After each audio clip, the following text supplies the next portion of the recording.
ओम श्री परमात्मने नमः।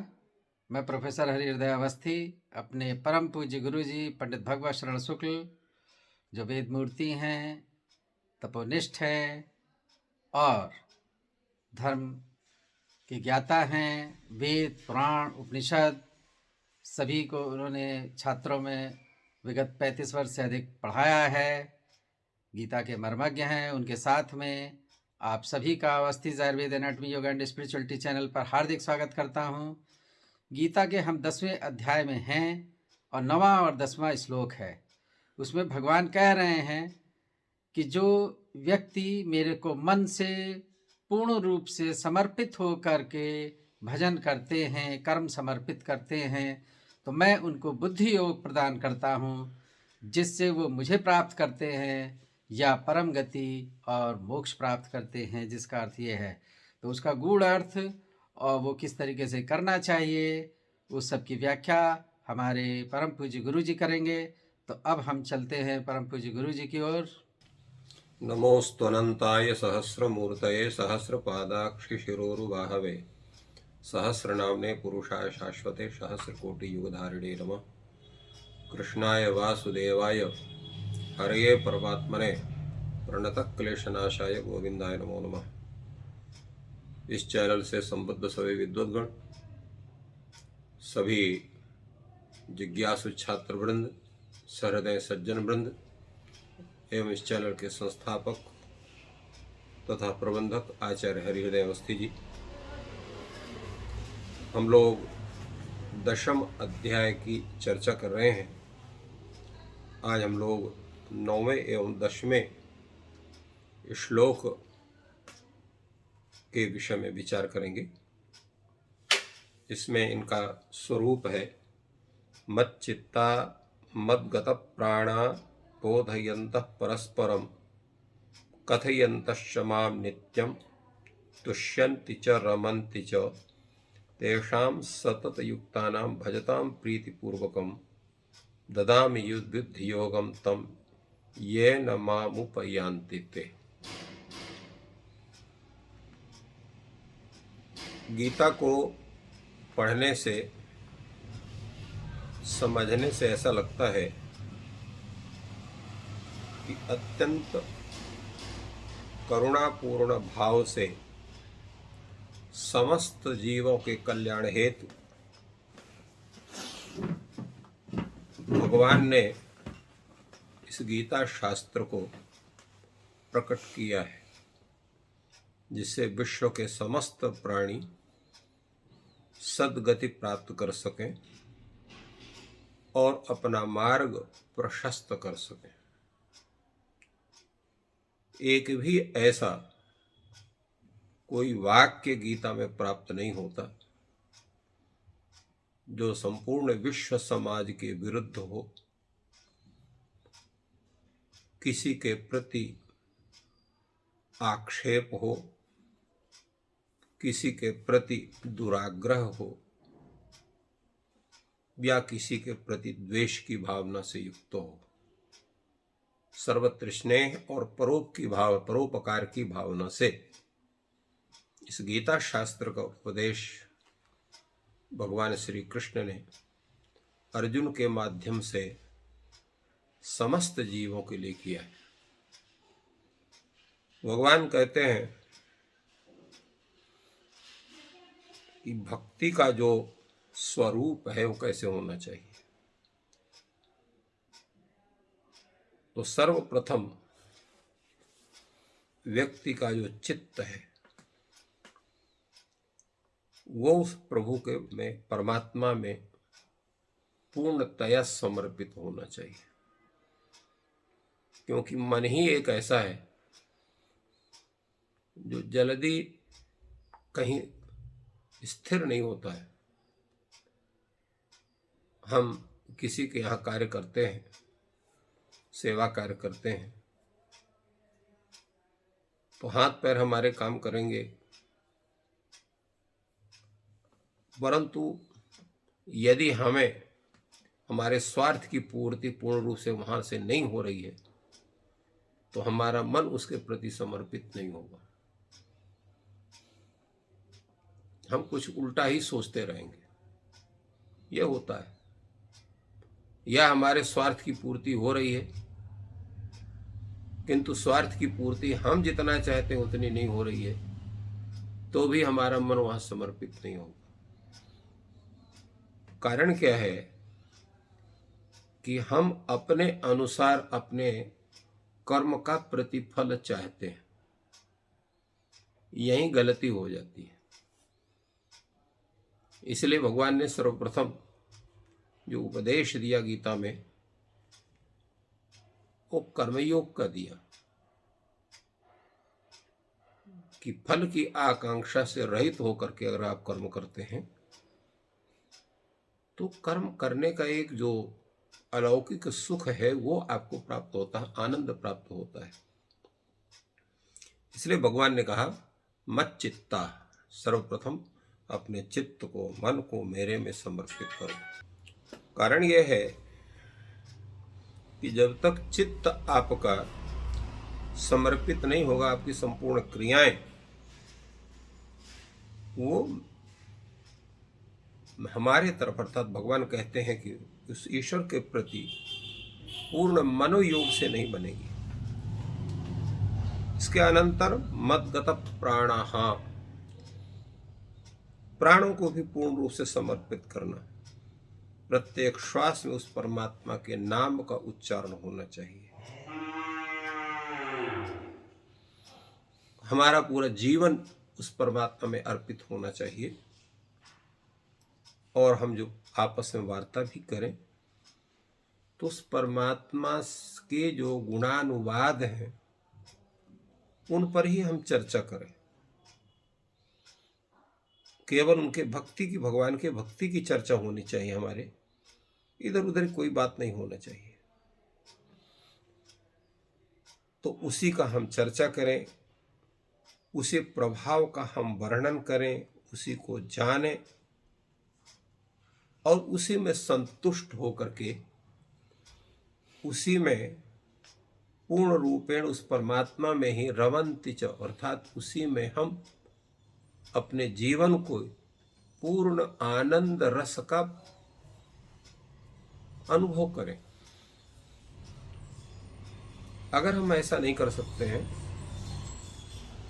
तो उस परमात्मा के प्रति पूर्ण समर्पण हमारा नहीं बन सकता है।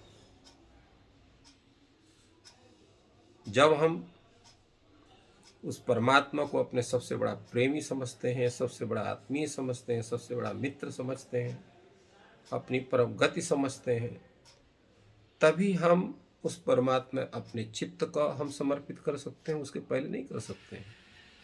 इसलिए मच्चित्ता शब्द का उल्लेख भगवान ने किया। और क्योंकि हमारी बुद्धि जब वो भगवान का जो नाम है, गुण है, प्रभाव है, लीला है, स्वरूप, उसका निरंतर चिंतन करती है, शास्त्र विधि के अनुसार हमारा उठना बैठना, सोना जागना, चलना फिरना आदि व्यवहार सब होता है, निरंतर उस परमात्मा के प्रति हमारा चिंतन बना रहता है, तभी वो भगवत चिंतन बनता है, उसके पहले नहीं बन सकता है। ये भाव है मच्चित्ता का। इसी प्रकार मद्गत प्राणः का भी तात्पर्य यही है कि संपूर्ण इंद्रियों की जितनी चेष्टाएं हैं उस परमात्मा के प्रति समर्पित होना चाहिए। जो भी हमारी चेष्टाएं वो परमात्मा के प्रति हो। प्रत्येक चेष्टा जब उस परमात्मा से अनुप्राणित होती है तो मद्गत प्राणत्व का स्वरूप बनता है। और जब उस परमात्मा में पूर्ण समर्पण होता है तभी हम अपनी चर्चा में ही उस परमात्मा की ही चर्चा कर पाते हैं। नहीं तो संसार की इतनी चर्चाएं हैं कि पूरा जीवन व्यतीत हो जाए उसको करने में, तभी वो समाप्त नहीं होती।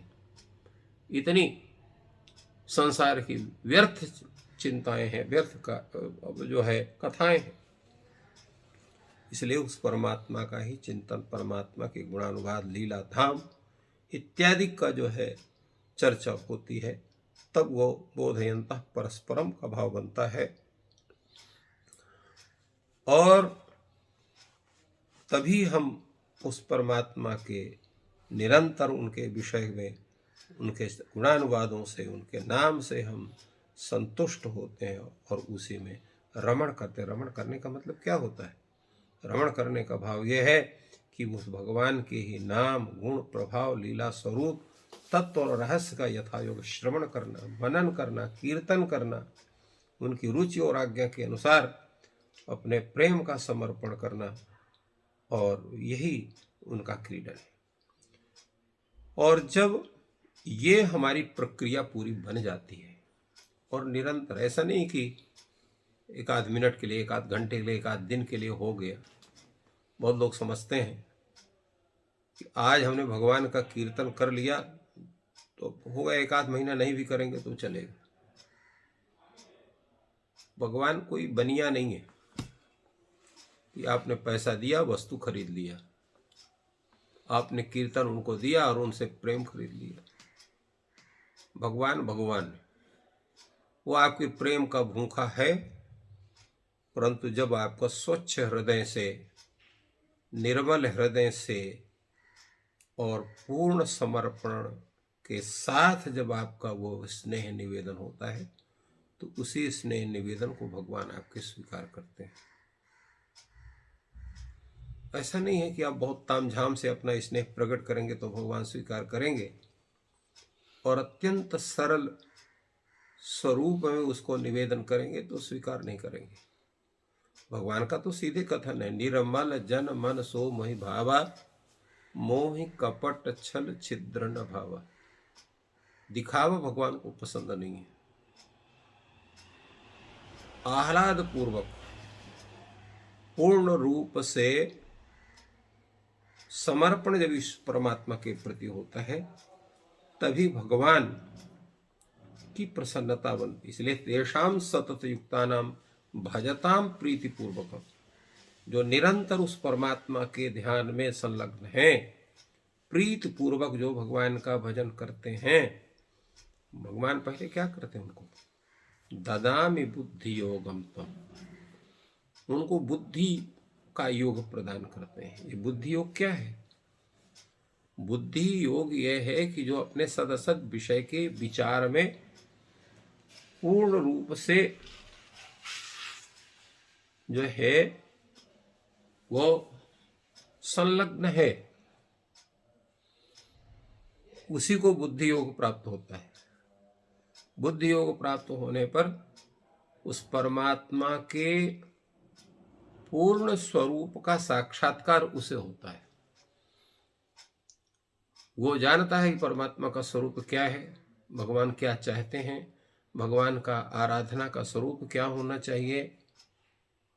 वो यथार्थ स्वरूप जो है, जिसको हम कहते हैं तत्वता ज्ञान, तो परमात्मा का तत्वता ज्ञान जो होगा, वो परमात्मा के द्वारा प्रदत्त बुद्धि के माध्यम से ही होगा, क्योंकि हमारी जो बुद्धि है वो परमात्मा के प्रति कम, संसार के प्रति अधिक अपना स्नेह व्यक्त करती है। तो इसलिए उस बुद्धि के द्वारा हम उस परमात्मा के का तत्वता ज्ञान नहीं कर सकते। अभी आप पूजन करते हो, कोई आपके गृहस्थ से संबंधित या व्यापार से संबंधित या नौकरी से संबंधित कोई समस्या आ जाए तो आप अपनी पूजा छोटी कर देते हैं, या जितना हुए उतने भी बंद कर देते हैं कि अब दूसरे टाइम देखेंगे या कल देखेंगे, आज बड़ा काम हो गया है तो इसको बंद कर देते हैं। इसका मतलब क्या हुआ कि हमें अपनी बाह्य समस्याएं उस आभ्यंतर समस्या से अधिक वो श्रेष्ठ लगती हैं। इसलिए हम उस परमात्मा की आराधना का जो विषय है, जिसमें हम संलग्न, उसको छोड़ करके संसार की आराधना हम प्रारंभ कर देते हैं। तो ये बुद्धि योग प्राप्त न करने का स्वरूप होता है।